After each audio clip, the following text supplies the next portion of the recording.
ចាសសូមគោរពនឹងជម្រាបសួរដល់ពុកម៉ែបងប្អូននៅសហរដ្ឋអាមេរិកក៏ដូចជានៅខាងប្រទេសកម្ពុជាផងដែរចានាងខ្ញុំលីលីមានអារម្មណ៍សប្បាយរីករាយមែនតើនឹងមានភាពកក់ក្ដៅក៏ដូចជារំភើបដែលបានមកដល់សហរដ្ឋអាមេរិកជាលើកទី1ហើយបានសម្ដែងនៅគ្រប់ state ទាំងអស់មិនថា state ណាទេហើយក៏ដូចជា state នេះផងដែរគឺរដ្ឋ Minnesota គឺ state Minnesota ចាដែលពុកម៉ែបងប្អូនគាត់តែងតែគ្រប់គ្រងក្នុងកន្លងប្រហែលថ្ងៃមុននៅថ្ងៃសៅរ៍ប្រហែលថ្ងៃមុននេះគឺពុកម៉ែបងប្អូនគឺតែងតែគ្រប់គ្រងឲ្យគាត់មកចូលរួមយ៉ាងច្រើនកកកក៏ដូចជា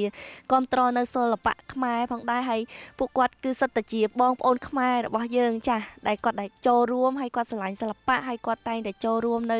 រាំចង្វាក់រំវង់ឡាំលាវសារវ័នអីជាដើមគឺជាចង្វាក់ប្រពៃណីខ្មែរជាតិរបស់យើងចាហើយអរគុណខ្លាំងមែនតើដែលបានចូលរួមគ្រប់គ្រងក៏ដូចជាអរគុណទៅពុកម៉ែបងប្អូននៅសហរដ្ឋអាមេរិកទាំងមូលតែម្ដងគឺគាត់តែងតែមានការគ្រប់គ្រងចំពោះរូបប្អូនក៏ដូចជាក្រុមរបស់ប្អូនខាងបងមាសសាលីក៏ដូចជាបងឆៃលីដាឡែនដែលគាត់តែងតែគ្រប់គ្រងឲ្យស្រឡាញ់រាប់អានចាហើយក៏សូមគោរពជូនពរគាត់នៅក្នុងឱកាសឆ្នាំថ្មីនេះសូមឲ្យគាត់ទទួលទានមានបានសុខមានសុភមង្គលក្នុងគ្រួសារក៏ដូចជាប្រាថ្នាអ្វីបានសម្រេចដោយបំណងចាហើយក៏សូមអរគុណដល់ឆ្លៀតក្នុងឱកាសនេះក៏សូមអរគុណដល់ខាងម៉ាក់ធွာប៉ាធွာគ្រប់ state តែម្ដងដែរប្អូនទៅសម្ដែងក៏ដូចជាបងទាំងអស់គ្នាដែលទៅសម្ដែងជាមួយគ្នាហ្នឹងគាត់ទៅគេងនៅផ្ទះម៉ាក់ធွာប៉ាធွာអញ្ចឹងគាត់តែងតែយកចិត្តទុកដាក់ទាំងបាយទាំងទឹកក៏ដូចជាកន្លែងស្នាក់នៅហើយក៏ដូចជា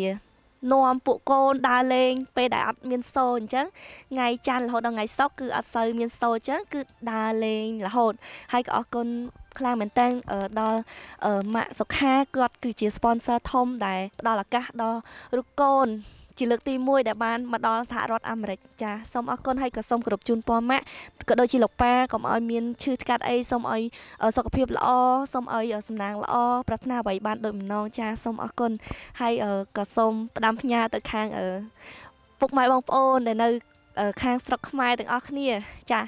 មានការនឹករលឹកខ្លាំងមែនទែនព្រោះពេលនេះមកដល់រយៈពេលនេះគឺ2ខែជាងហើយដែលឃ្លាតពីខាងស្រុកខ្មែរហើយសង្ឃឹមថាពេលដែលប្អូន